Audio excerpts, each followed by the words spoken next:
Frente al Tablero, el primer programa radial dedicado al ajedrez. 60 minutos donde el protagonista será el juego ciencia. Con historias, anécdotas y misceláneas, información y entrevistas, concursos e invitados, y todo lo que te puedas imaginar sobre el milenario juego. Frente al Tablero, conducido por Carlos Hilardo, por Radio Cultura 97.9.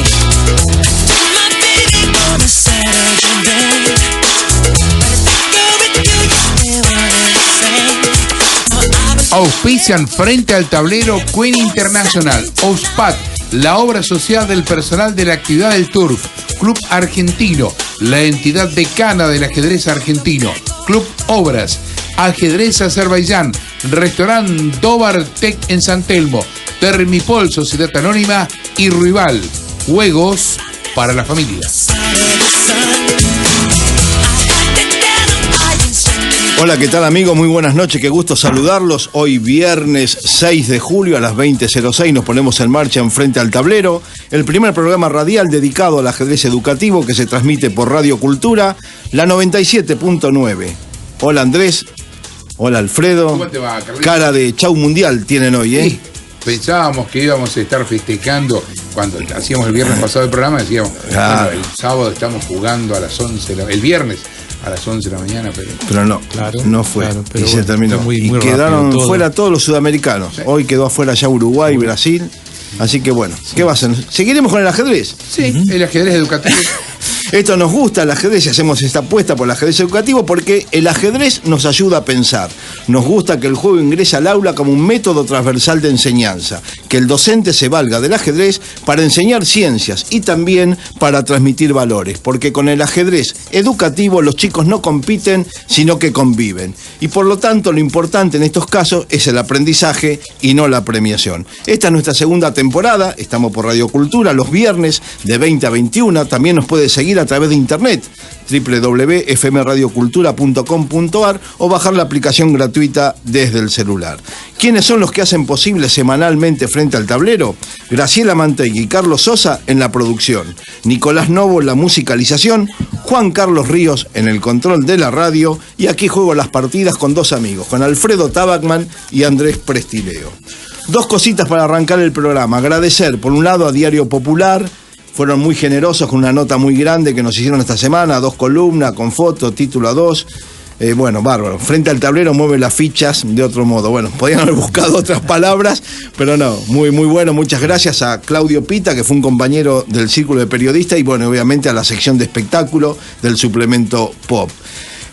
También quiero, Editorial TEL, la semana pasada había agradecido que me habían mandado un libro sobre Garry Kasparov y Deep Thinking. Hablé con Juanjo de Zaragoza y me dice, bueno, que para que los libros españoles lleguen rápidamente a los lectores argentinos, ahora se utiliza el sistema POD, de impresión bajo demanda. Hay que entrar a la web o visitar las librerías inscritas en este sistema. En Argentina me nombró, está Ozonum, con letra Z, Ozonum, Boutique del Libro, y otra es Walduter, con W, y después la debo una H, Walduter. Así que bueno, aquellos que están interesados en alguno de estos libros podrán conseguirlo en la edición un poco más barata. El programa de hoy, del 6 de julio, vamos a brindar un tributo a la figura de Miguel Najdorf, un verdadero embajador del ajedrez que afortunadamente estuvo con nosotros casi medio siglo, un poco más de medio siglo. Y para este homenaje invitamos a un periodista que ahora también trabaja como profesor de ajedrez, me refiero a un amigo, a Luis Escalice. Admiré mucho tu trabajo de comunicación y es un gusto que estés hoy a la noche en Frente al Tablero. Bueno, en primer lugar que agradecerle esta invitación y siempre es un placer hablar de don Miguel. Vos estuviste en Clarín, ¿cuántos años trabajando, Luis? ¿Cerca de 30? 20 años y 7 meses. 20 años y 7 meses. Sí, los últimos 25 años conocí a don Miguel y ahí en Clarín tipeábamos la nota de él. Él tiraba la idea y él no sabía tipear, menos en una computadora, pero se lograba adaptar a las ideas modernas. Y él nos daba la idea sobre la nota, nos comentaba técnicamente la partida y nosotros la tipeábamos. Ahí está. Bueno, hoy vamos a mostrar un perfil distinto. Siempre hemos hablado de la vida de Miguel Naidorf frente al tablero y vamos a conocer cómo se manejaba en la redacción de un diario. También se va a sumar a este tributo Pérez Eber García, desde Holanda. Va a traer un recuerdo con el penúltimo viaje de Naidorf cuando estuvo en Groninga en 1996.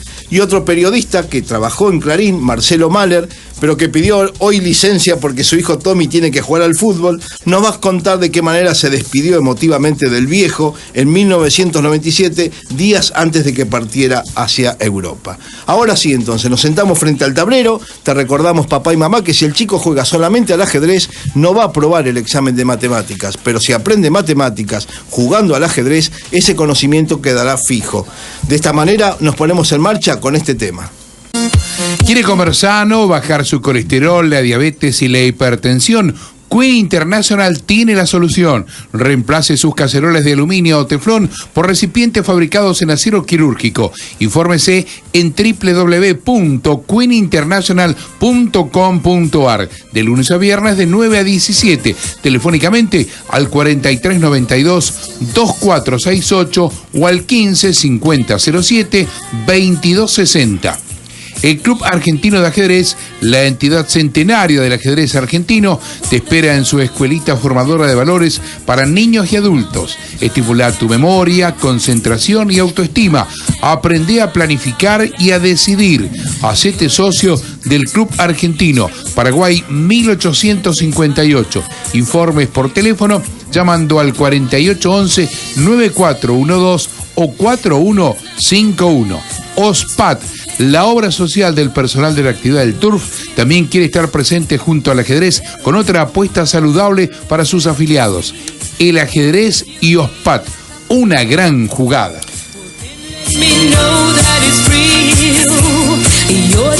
Muy bien, y vamos a ir ahora al momento de la consigna del programa, a ver lo que prepararon Alfredo y Andrés esta semana vinculado con el ajedrez educativo y don Miguel Naidorf.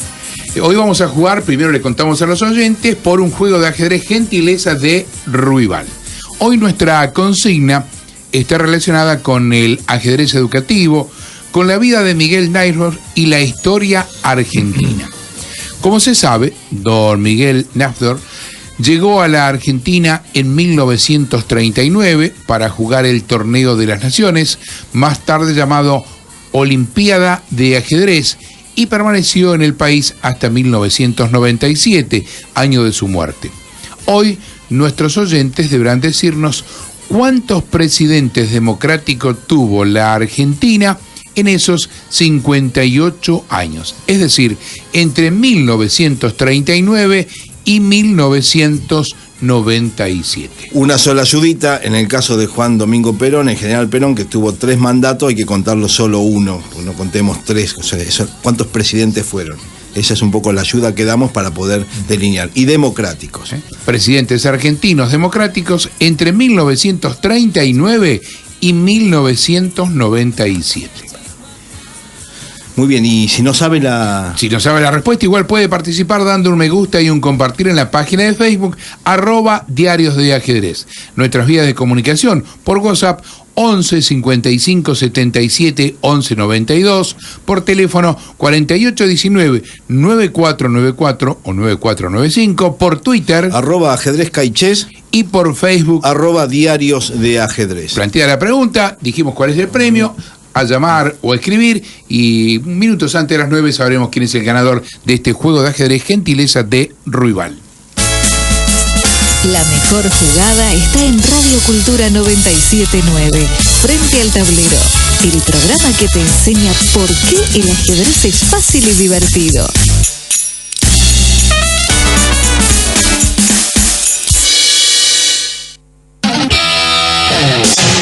Si querés aprender a jugar al ajedrez y estudiar con los mejores, inscribite en la Escuela Deportiva de Ajedrez del Club Obras. Clases en nivel básico, intermedio y avanzado. Instituto Obras Educativo, Avenida del Libertador 7395. Azerbaiyán, la tierra del fuego junto al ajedrez. Más de 15 siglos en los que el milenario juego forma parte de la cultura y costumbres de esa sociedad. 20:15 nos ponemos en marcha con el primer bloque del programa de Frente al Tablero, hoy dedicado como un tributo a la memoria de don Miguel Najdorf cuando se celebró el 4 aniversario, el 4 de julio de este año, de esta semana, el 21 aniversario de su fallecimiento. Hablar de Najdorf es la historia de un hombre que él mismo se definía como de haber nacido 2 veces sin pasar por el requisito de la muerte. Moshe Mendel Najdorf fue el fruto del amor de Dalik, un vendedor de cueros, y Raisa, una ama de casa. Fue el 5º hijo de un matrimonio judío-polaco que había nacido en Varsovia el 15 de abril de 1910 y que recién a los 14 años descubrió el ajedrez casi por casualidad. El aprendizaje del juego lo distrajo los estudios y su madre le quemó los tableros y libros como represalia. Pero la pasión no se extinguió y a partir de entonces se volvió un experto jugando ajedrez a la ciega. Fue campeón polaco en el 34, ganó la medalla dorada en la Olimpiada de Ajedrez de Múnich en 1936 y a su regreso el gobernador nazi Hans Frank lo condecoró por su desempeño. Ese mismo general, tiempo después, enviaría a toda su familia a los campos de exterminio de Auschwitz y Treblinka. Él se salvó de milagro, es que a los 29, en 1939, sin conocer el llanto del adiós, viajó a Buenos Aires para representar a su país en la Copa de las Naciones que se disputó en el Teatro Politeama. Y una noche, en el Chantecler, escribió su primera anécdota. Una vez, cuando en el año 39, durante la Olimpiada, que se jugó Teatro Politeama, me decía, como hablaba yo ruso con él, te invito a tomar una copa enfrente. Enfrente era famoso un nightclub, un cabaret, Chantecler. Y le dije, yo soy pobre, no puedo ir porque lo es muy caro. Te invito yo. Fui a verlo, pidió una botella de whisky en su vaso. Yo desde ya un vaso de whisky.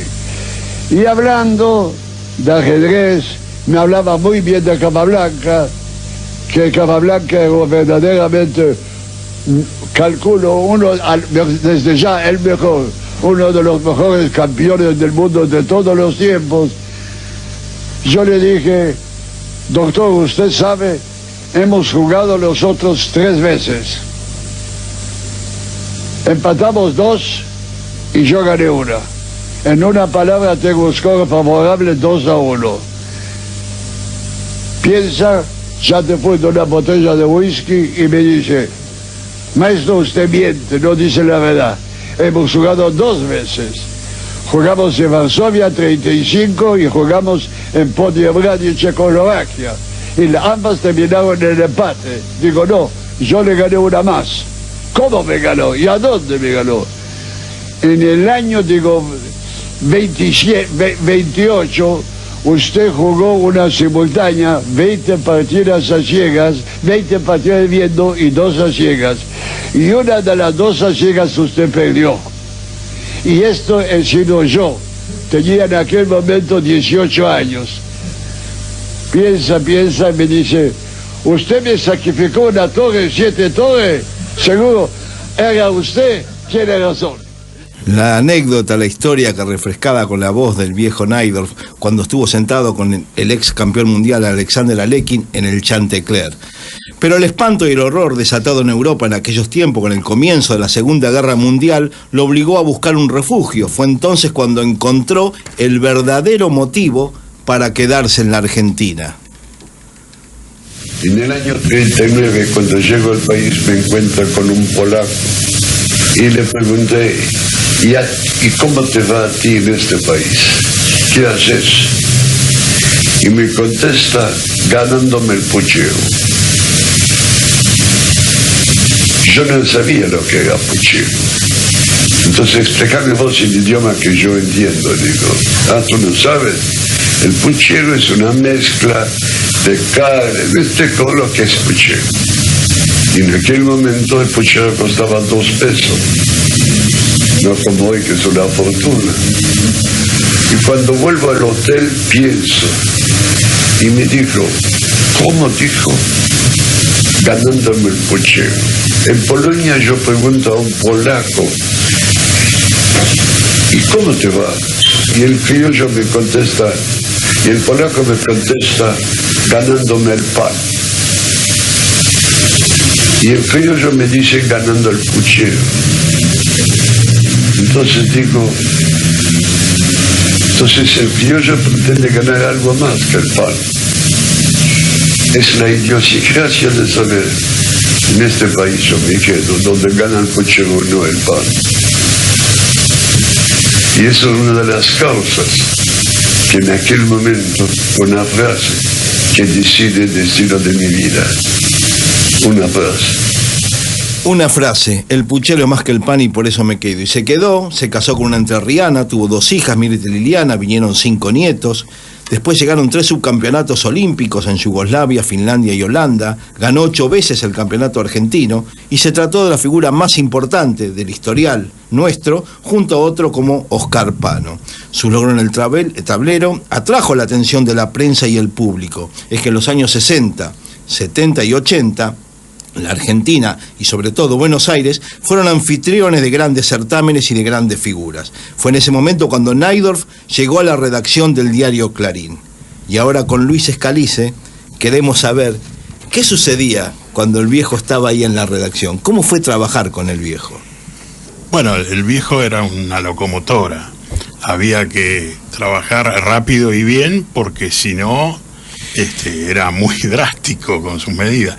Pero quería aclarar una cosa. Él, en realidad, Clarín, lo contrata Roberto Noble en 1966 para la Olimpiada de La Habana del 66. Y lo contrata porque él Noble pregunta a Bernardo Wessler, que era el periodista de ajedrez, y le dice que Najdorf que va a ir. Y las comunicaciones con Cuba, si bien eran ardientes en ese momento entre Argentina y Cuba, era dificultosa. Pero el viejo cumplió con su tarea y tan bien que cuando regresó Noble lo quiso ver y le preguntó cuánto iba a cobrar. Y Najdorf, como siempre en estas cosas, nada. Y desde entonces Noble lo adoraba.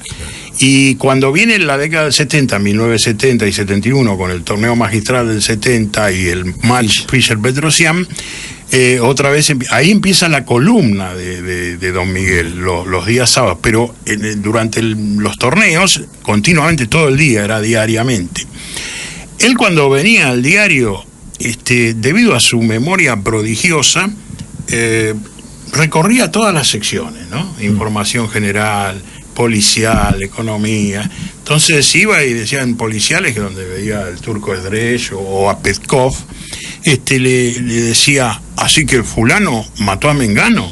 Y era, sí, y el juez y entraba, porque era la mañana, leía todos los diarios. Entonces ya tenía un panorama, y después iba a la sección economía y decía, así que el barril de petróleo aumentó, y el dólar, entonces hacía toda una recorrida, y era muy, muy simpático y muy entrador, todo eso producto de su aprendizaje callejero. Como él decía, que compraba chucherías en Once cuando llegó en el 39 y se iba caminando hasta Liniers y las vendía ahí en Liniers. Aprendió toda esa filosofía callejera y eso le sirvió para desenvolverse en cualquier redacción, no solamente la de Clarín, porque también lo invitaban a programas radiales, Carrizo y otros, y era una cosa muy, muy agradable y simpática. En la redacción era muy difícil trabajar, como todas las redacciones de los diarios, más que cuando se necesitan ajedrez, pensar y el silencio, no hay silencio ahí. Pero eso no fue problema, el viejo enseguida, y le explicaba a todos, gente que no entendía por ahí, pero él le explicaba lo que pasaba con la jugada. Imagino que, por lo que me dice, lo que cuenta Luis, disfrutaba mucho estar en el diario, porque se ve que se interiorizaba de ir de acá para allá y lo pasaba bien. Por un lado, bueno, ¿cuál era cómo trabajaba, cuál era su método de trabajo? ¿Iba todos los días? ¿Cada cuánto iba? ¿Cómo se manejaba él? Nosotros lo que hacíamos era, él tenía la nota de los sábados, ¿no? Entonces el jueves, alguno de nosotros, de los que trabajábamos como periodista regular en el diario, íbamos o a su oficina o a su casa. Y ahí nos decía la idea, nos dictaba la nota, y después el viernes la chequeábamos y se publicaba ya para el sábado a la mañana. Pero cuando había un torneo de ajedrez acá, era todos los días. O cuando había un mundial, lo mismo, venía todos los días y era un desborde de simpatía porque venía toda la redacción a ver a Naidor. Y controlaba lo que salía publicado, si se había respetado, ¿no? Sí, bueno, meticuloso, así muy... Les voy a contar una anécdota. Un domingo a la mañana, cosa que yo no acostumbro a levantarme temprano nunca, Claro, trabaja en el diario. me llama desde Shanghái porque había ido de un viaje con su tercera esposa en realidad, Rita. Sí. Y me dice que me fije porque había salido un error en los análisis, cosa que ya lo habíamos corregido de suerte, porque lo había visto otro ajedrecista que estuvo de visita en el diario. Pero eso da la pauta de lo que controlaba, tipo, llamar desde Shanghái para decir una cosa insignificante. Claro. Pero sí, él controlaba mucho y además venía a discutir por el espacio. Yo rescato lo que cuenta Luis de esta historia, algo que siempre se recomienda y muy pocas veces se hace: llegar a una redacción informado. Qué buen ejemplo el de él. Sí, bueno, mi jefe, una de las cosas que me decía a mí, claro, que como yo no leía nunca el diario, claro, me lo recriminaba. Hay que llegar informado a la redacción, sea de un diario, de una radio, de un canal. Claro. Y qué buen ejemplo el de él, ¿no? Yo varias veces que he ido a la casa a hacerle la nota, lo encontraba haciendo zapping en la televisión, pero viendo los noticieros, no como yo que veo una película, no, él iba a los noticieros y hacía zapping y después se acordaba. El viejo truco que a mí siempre me lo hacía, y muchos lo deben también lo deben saber, yo llegaba a la oficina de él, por ejemplo, y me tiraba el diario, y me decía, 100 páginas tenía el diario en ese entonces me decía, pregúntame lo que quieras. Entonces yo le decía, página 15, columna 4. Pensaba, y me decía, sí, ahí habla, no me decía el texto, pero sí la idea. Sabía, bueno, ahí habla la noticia que estaba publicada. Sí, exacto. Decía, ahí habla de economía o de esto. Bueno, teniendo en cuenta que leía todos los diarios, tener en la cabeza qué había en cada página. Sí. Y siempre estaba informado. Estamos hablando de una persona que jugó a ciegas contra 45 personas. Y decime, ¿era una persona generosa? ¿Era una persona de carácter fuerte? ¿Era una persona de estar enojado? Las dos cosas, era generosa y de carácter fuerte. Si él creía que algo no se debía hacer o sí se debía hacer, seguía ahí a muerte hasta el final. Equivocado o no, seguía en su tesitura. Era como lo define su hija Liliana Naidor en el libro, en el primer párrafo, donde dice, era muy difícil ser la hija de Miguel Naidor. Claro. Porque claro, cuando Naidor decía no, esto es no, y sobre todo para con sus hijas, esto es no. Claro, y entonces se notaba. Pero en lo que respecta, era muy generoso. Una persona, nosotros le hacíamos la nota y él no la cobraba, nos la daba a nosotros toda la... Ahí contaba Horacio Pagani cuando el año pasado hicimos también un homenaje por el 20 aniversario, que salió Horacio contando, porque Horacio había hecho un artículo especial que la cancha de Boca hizo un minuto de silencio, sí. Guardó un minuto de silencio en homenaje a Naidor el día de su muerte, el 4 de julio de 1997. Hablaba de que cuando el viejo llegaba a la redacción su vozarrón se escuchaba por todo el pasillo. Era así. Era así. Y además, no solamente, por ahí había otra figura en el de Vicenzo o alguna, y se quedaban ahí charlando durante horas con el resto de los periodistas, a tal punto que el secretario de redacción una vez tuvo que pegar un cartel donde decía, en horarios de trabajo está prohibido jugar al ajedrez. Porque claro, todos venían y se ponían, y no es que jugaban al ajedrez, hablaban con Naidor ahí.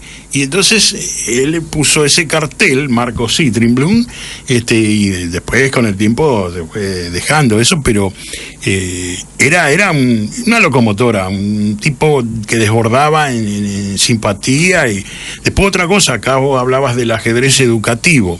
Él siempre decía que todo está en los jóvenes, que el jugador joven siempre le va a ganar al jugador viejo. Luis, contanos un poco qué le gustaba a él como contenido de sus columnas. Era, digamos, se recostaba mucho en el análisis teórico de la jugada, le gustaba hacer perfiles de jugadores. ¿De qué le gustaba contar en el diario? Él le gustaba el color más que nada, y tenía él mismo lo decía, que tenía buen olfato para eso, y es verdad. Él cuando sugería un título era perfecto, tal es así que los mismos jefes de ahí de deporte lo elogiaban por los títulos, porque de ajedrez mucho no entendían los jefes, pero decían, los títulos muy bien, y después leían el encabezado, que era texto puro, donde hablaba, por ejemplo, de la personalidad de un jugador o contaba alguna anécdota, y eso era lo que impactaba más en él, le gustaba más eso que lo específicamente ajedrecístico. Sí, claro. Con respecto a la generosidad, me olvidé de decir, él cuando iba a un restaurante, $100 de propina a los mozos. Sí. Y por ahí había 5 o 6 mozos, los mozos se tiraban al piso cuando entraba él. Lo atendían un poco bien. Pero sí. Sí, yo recuerdo que pagaba en la mesa, después si vos querías seguir tomando vino ya era otra cosa, pero él hasta el café pagaba y seguía. Yo lo he visto pagar cenas, así, porque él agarraba, por ejemplo, 15 o 10 del club y se los llevaba a cenar. Y entre los 15 o 10 había algunos que estaban peleados con él, muy peleados, pero él era igual para con todo. Él pagaba la cena, es más, muchos le decían, pero don Miguel está fulano, no importa, y él pagaba la cena. Luis, sí, y quería ir cerrando porque quería darle paso también a Ever, que está en Holanda. En los años 90, la última etapa del viejo, vos que estabas muy cerca de él con el tema de columna, también estaba Marcelo en esa época, vos percibías, porque él empezó con auto-homenajearse con los magistrales Najdorf, ¿vos percibías como que él se estaba dando cuenta que se estaba un poco despidiendo de la gente? ¿O él también creía que era inmortal como nosotros pensábamos que él era inmortal? No, yo me llevé una sorpresa el día que me llamó a su casa y se iba de gira. Recién ahí, cuando tomé el taxi para volver a mi casa a las 4 de la mañana, me di cuenta de eso que decís vos. Hasta ese momento todos creíamos que era inmortal, que iba a estar siempre el viejo. Es más, muchos periodistas de la redacción me decían, a mí, a Mahler, ustedes lo tienen que cuidar a don Miguel, porque nosotros no entendíamos. No, porque después el ajedrez va a decaer, y efectivamente así fue, pero el viejo para nosotros era inmortal y sigue siéndolo. Obviamente. Bueno, vamos a poner una música y vamos a vender unos avisitos y ahora seguimos charlando, Luis. Restaurante Dobar Tek en San Telmo, comidas y bebidas croatas, goulash, strudel, salados dulces y otras especialidades. Dobar Tek lo espera en la avenida San Juan 548. Reservas al 4307-5235. Por mail, comidascroatas@gmail.com. Termipol, Sociedad Anónima, se ocupa de la promoción y gestión integral de proyectos en las áreas de aislaciones térmicas y construcción de estructuras de andamios de máxima seguridad. Termipol, Sociedad Anónima, junto al arte y la ciencia, acompañando al ajedrez en una singular batalla. Jaque mate a las drogas. Ruibal, la empresa que más sabe de juegos, te invita a descubrir por qué el ajedrez es un juego fácil y entretenido. Jugá al ajedrez con Ruibal. Ruibal, juegos para la familia. El ajedrez es como la vida. Lo más importante es saber perder. Hay muchos jugadores, sin nombrarlos, jugadores muy buenos, se agrandan enormemente ganando, pero cuando pierden la partida, pierden la primera y la segunda. Y lo pasa lo mismo a los jóvenes. Yo cuando juego con los chicos, a veces no les gano, porque si no un chico pierde y se desespera y deja de jugar, como el colegio. Entonces yo no le quiero ganar la partida. El ajedrez se enseña a perder. Yo en Habana perdí las 2 primeras partidas y era uno de los tenores más fuertes que he jugado en mi vida. Nada menos jugó Spassky, ex campeón del mundo, Smyslov, Polugajewski, Grigorov y todo. Después de perder 2 partidas, gané 14 y salí primero. Qué bárbaro, escucharlo y tenerlo tan cerca. Y con este recuerdo, ahora quiero saludar y presentarlo a Ever Pérez García. Acá son las buenas noches porque son las 20:35 en Buenos Aires, es la madrugada en Holanda. Acá estamos, Ever, con un amigo, estamos con Luis Scalise y bueno, hablando sobre este tributo a Miguel Najdorf, queríamos preguntarte si nos podés contar algo sobre aquel penúltimo viaje que hizo el viejo a Europa cuando vos estuviste con él en Groninga en 1996. Bueno, buenas noches. Es un placer estar nuevamente con ustedes y también quiero darle un saludo al amigo Luis. Bueno, muy emocionado estoy escuchando también todos estos relatos de ustedes y sentir nuevamente la voz de Naidorf. Para mí fue un muy emotivo momento lo de Groningen, y que fue la última vez que nos vimos y que sería el último torneo oficial que jugó Naidorf, aunque era no un torneo sino una exhibición. En el principio Naidorf ya me asombró porque apenas lo vi, él me dijo: mire Pérez, quiero decirle algo muy importante a usted. Y dije: ¿Qué le pasa, don Miguel? Me dice: mire, si usted a mí me ve que yo doy alguna señal un poco rara, usted me llama al médico inmediatamente. Yo he visto la muerte y sé que me espera en cualquier momento.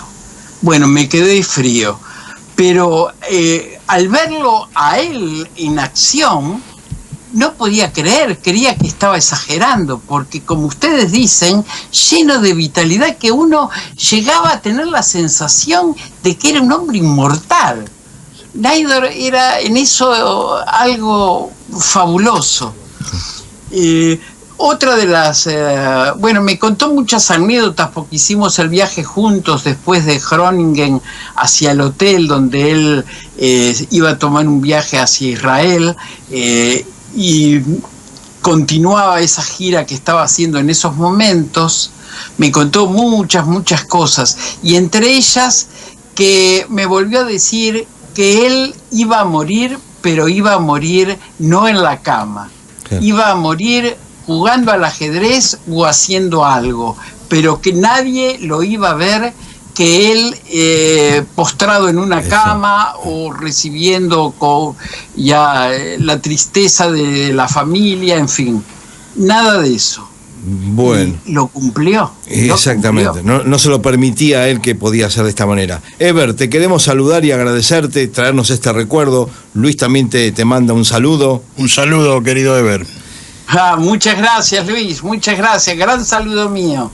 Y un abrazo para todos. Y lástima que hoy perdió Uruguay, Claro. En fútbol. Un beso. ¿Qué vamos a hacer? Un beso ya grande. Lloré con Argentina, hoy me tocó llorar por Uruguay. Bueno, un abrazo grande, amigo, y la seguimos el viernes que viene. Cómo no, con mucho gusto. Buenas noches. Chao. Buenas noches.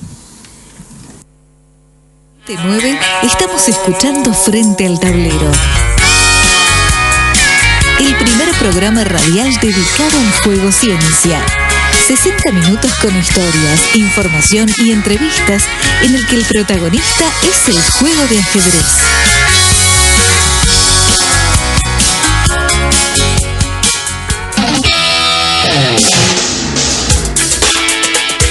Como ya publiqué varias veces, que la computadora le va a ganar alguna vez al campeón del mundo. No ahora, pero más tarde seguro.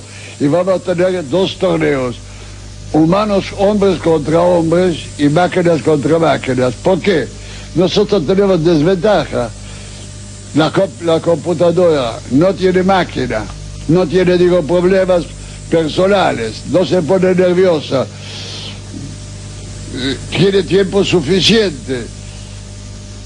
Mientras el hombre hoy juega bien, mañana juega mal.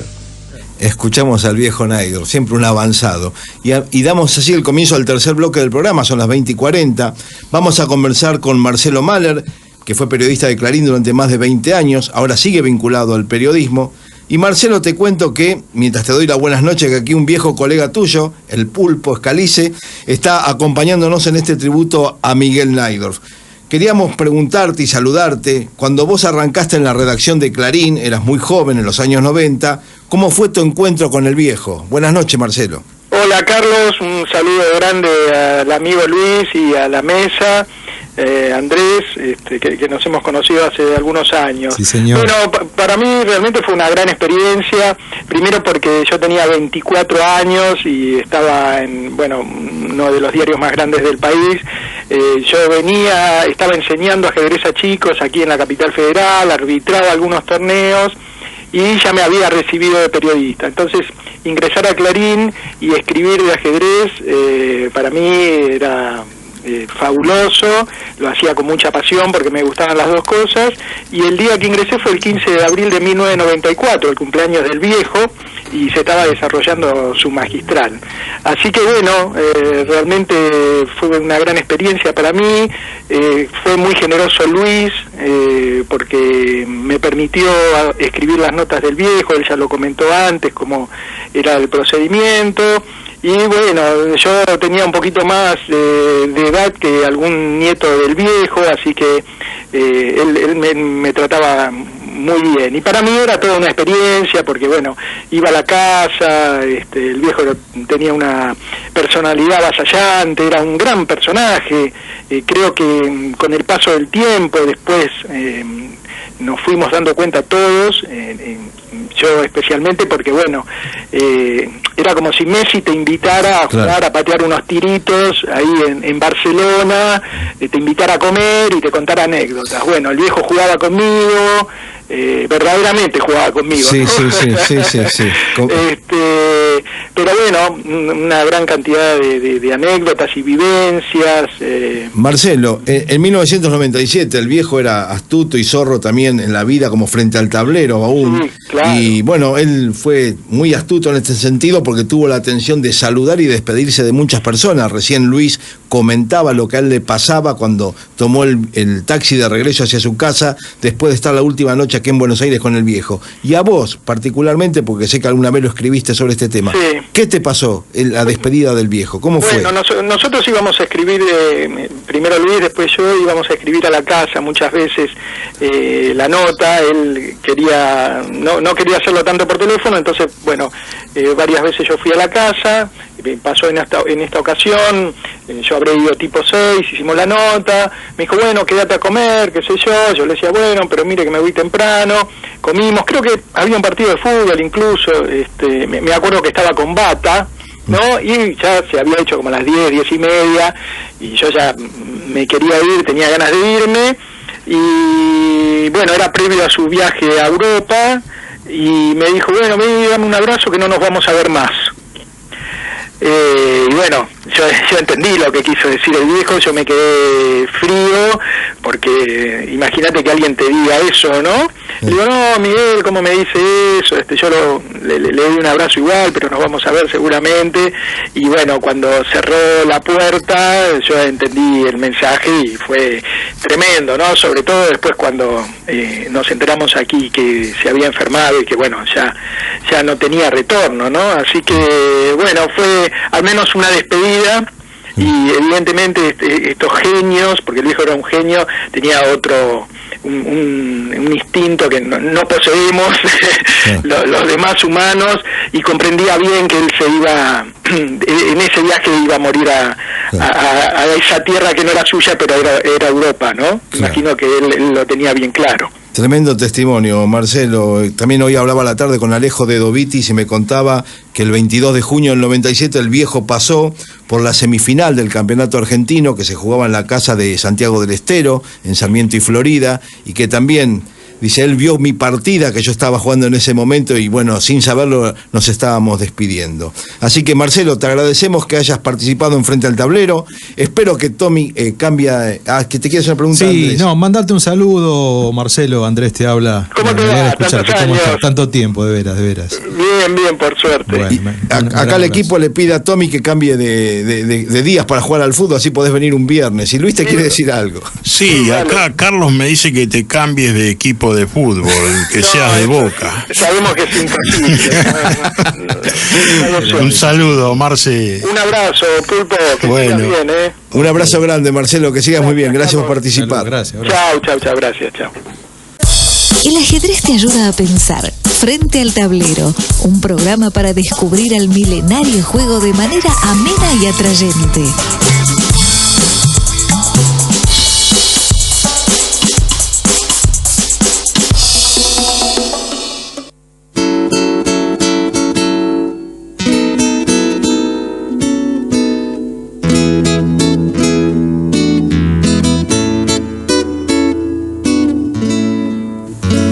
En una sala de terapia intensiva del Hospital Clínico Universitario en la ciudad española de Málaga, hace 21 años, don Miguel Naidorf ingresaba tras sufrir una grave descompensación, fruto de algunos excesos que había cometido en el casino de Marbella. Un urgente cambio de válvula coronaria era la arriesgada solución para ese cuerpo endeble y maltrecho que llevaba vividos intensos 87 años. Los médicos, en búsqueda de una autorización para la difícil operación, se comunicaron con sus familiares directos. Fueron sus hijas Mirta y Liliana las que respondieron casi a dúo. Que lo decida él mismo, mientras viajaban raudamente hacia España. Recostado sobre una camilla y aún lúcido, el viejo mantuvo su último y breve diálogo con un ser mortal. Don Miguel, le dijo el profesional, no tenemos mucho tiempo y necesitamos operarlo. Fue el ruego de autorización para intentar salvarle la vida. Con la mirada puesta sobre un tablero imaginario donde las endiabladas piezas se negaban a coordinar la mejor jugada y las caprichosas agujas del reloj parecían marchar más velozmente que durante una partida, el viejo ensayó el último lance. Y dígame, doctor, ¿qué posibilidades ciertas tengo de sobrevivir? Con el pragmatismo de la ciencia y la precisión de un gran maestro, el médico le dijo apenas el 25%. Fue entonces cuando aquellos ojos claros y saltarines brillaron como nunca antes. Observó su entorno, ya sin columnas ni diagonales. No había más opciones que el blanco o el negro. Era la vida o la muerte. Llamó a Carmen, su asistente, y le hizo una última recomendación. A mis hijas, dígale que desde donde sea la seguiré cuidando. Luego llamó al médico y como si se tratara de una partida de ajedrez, Naidorf extendió su mano y le respondió: muy bien, doctor, ofrezco tablas a la muerte, opere ya. Y fue lo último que se lo oyó decir. La operación se extendió mucho más de lo planeado, 6, 8 y hasta 10 horas, pero la ansiada recuperación jamás llegó. El 8 veces campeón argentino, 3 veces subcampeón olímpico, rival de 11 de los 20 campeones mundiales de este juego, el hombre que batió el récord mundial de simultáneas a la ciega, el que jugó con el Che Guevara, Fidel Castro, Perón, Nikita Khrushchev o Winston Churchill, acababa de rendirse acaso como nunca antes. Así Miguel Naidorf, omnipotente como un rey, con la fortaleza de una torre, la tenacidad de un peón, se despedía del tablero de la vida. Había nacido en Varsovia, vivió en Buenos Aires y murió en Málaga, en una sala de terapia intensiva, hace 21 años ya.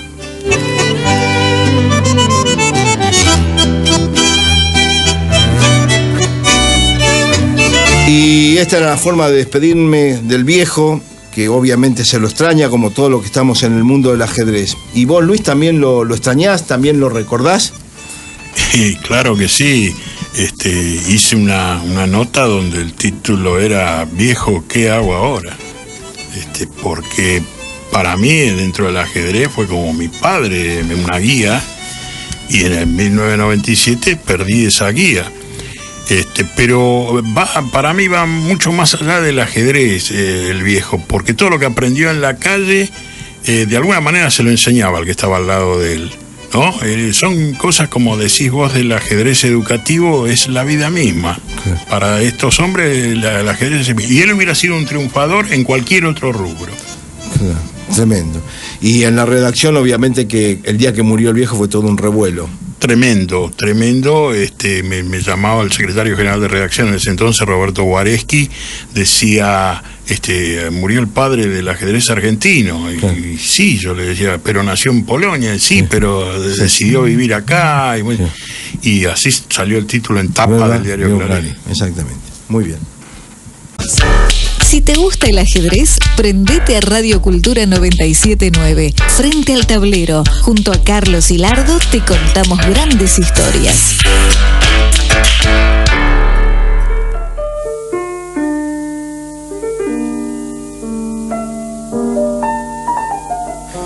Y con esta música de jazz de Mono Villegas, hoy la columna tradicional de Prestileo, de Andrés Prestileo, hoy dedicada a un hecho que cambió la historia de la medicina y del hombre, ¿no? Porque sus efectos perduran hasta el día de hoy. Y ocurrió exactamente el 6 de julio de 1885, hace 133 años. Por entonces, Louis Pasteur, químico, biólogo, científico, investigador francés, estaba dedicando todas sus investigaciones a la rabia, a combatir esta enfermedad episótica mortal causada por un virus. Pero por ese entonces sus estudios estaban en una etapa experimental. Ese día, el 6 de julio de 1885, Joseph Meister, un niño de 9 años, al que lo había mordido 14 veces un perro rabioso de tamaño considerable, estaba siendo llevado angustiosamente por su madre por las calles de París en busca de este hombre del que ahí había oído hablar, que estaba trabajando en la cura de esta enfermedad. Lo encontró, dio con él. Y pese a las dudas, a la vacilación del momento, Pasteur, por esto que decía, ¿no?, porque estaba desarrollando recién su trabajo, decidió aplicarle su tratamiento, que nunca había probado en seres humanos hasta el momento. Le inyectó la dosis obtenida de la espina dorsal de un conejo que había muerto por el virus de la rabia, y luego, a partir de ahí, durante 3 semanas, se dedicó a observarlo, a cuidarlo, al lado de su cama. Para alegría de la mamá y del científico y de todos, el chico se recuperó.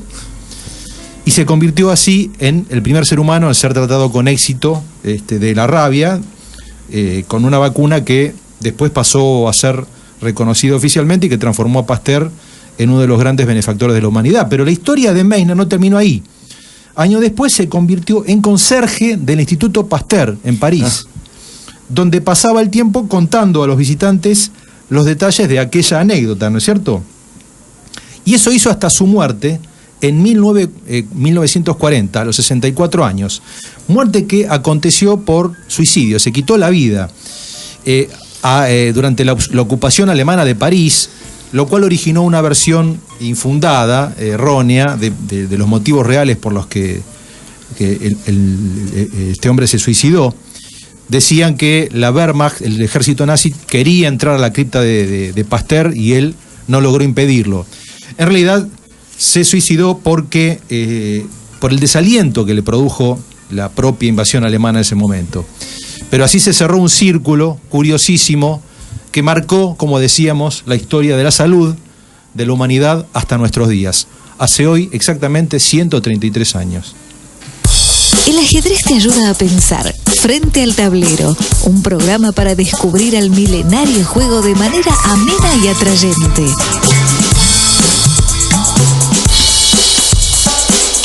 Auspician Frente al Tablero Queen International, OSPAD, la obra social del personal de la actividad del Turf, Club Argentino, la entidad decana del ajedrez argentino, Club Obras, Ajedrez Azerbaiyán, Restaurant Dobar Tech en San Telmo, Termipol Sociedad Anónima y Ruibal, juegos para la familia. 20:56, estamos ya en los últimos minutos de nuestro programa. Son varios los participantes. Los saludos de Omar Suárez desde Lincoln, Luis Blasco de la Cruz desde España, también Claudia Mura, saludo para Luis Escalice, Elvia Reina de México, Rodolfo Cavadini dice: ¿se acuerdan del tumulto de gente para verlo pimponer a la Richmond? ¿Vos lo viste en la Richmond, al viejo? Sí, en la Richmond, en el Salón Fischer, en el Salón Capablanca y en el Club de Argentino de Ajedrez, donde él le pagaba al conserje, porque el club cerraba a las 3 de la mañana y él le pagaba al conserje para que se quedara hasta las 6 pimponeando ahí. Seguía y jugaba, lo hizo, pero años eso. Bueno, mientras nos preparamos, porque ahora viene Todos en la Radio, que conducen Andrés Fidanza y Lucía Salinas. Bueno, tenemos la lista de los participantes de la consigna de hoy. Vamos a jugar con Luis. Decime un número del 1 al 30. Y el 15. El 15, bueno, vamos a buscar acá. Fabián Gómez. Bueno. Fabián Gómez es el ganador del juego de ajedrez, gentileza de Ruibal. Y tiene que venir Fabián el próximo viernes, en el horario del programa, de 20 a 21, aquí a Guido 1566, domicilio de FM Cultura, a retirar su juego de ajedrez. ¿Y cómo era la consigna que tenían que La acertar? consigna decía: ¿cuántos presidentes democráticos tuvo la Argentina entre 1939 y 1997? La respuesta correcta, 11 presidentes. Ellos fueron Ortiz, Castillo, Perón, Frondizi, Guido, Ilia, Héctor Cámpora, Lastiri, María Estela Martínez, Raúl Alfonsín y Carlos Menem. ¿Está?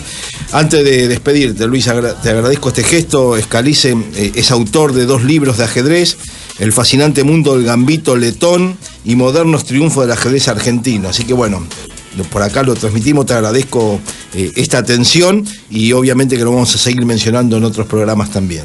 Yo quiero agradecer que me hayan invitado, fue un placer, la pasé muy bien y sobre todo recordando al viejo Naidor. Bueno, para nosotros también fue muy, muy grato porque, bueno, la figura del viejo dispara un montón de ventanas y podemos entrar por muchas historias. Y lo que contaste de Pasteur hoy también creo que fue fantástico. ¿Ok? Entró todo, casi en una hora pudimos en 55 minutos hacer este programa. Sí. Yo creo que debemos saludar y desearle suerte a nuestro amigo de Dobartec.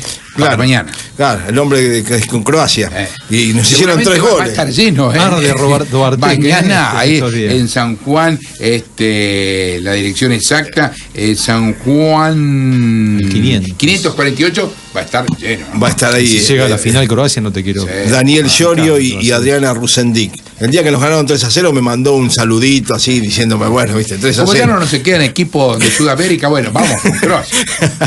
Más caludo, muchachos. Luis, te agradezco nuevamente, muchas gracias por venir. Nos vemos el viernes próximo con más Frente al Tablero. Buen fin de semana, Andrés y Alfredo.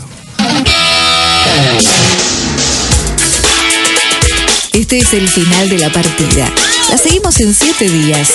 Frente al Tablero con Carlos Hilardo por Radio Cultura 979.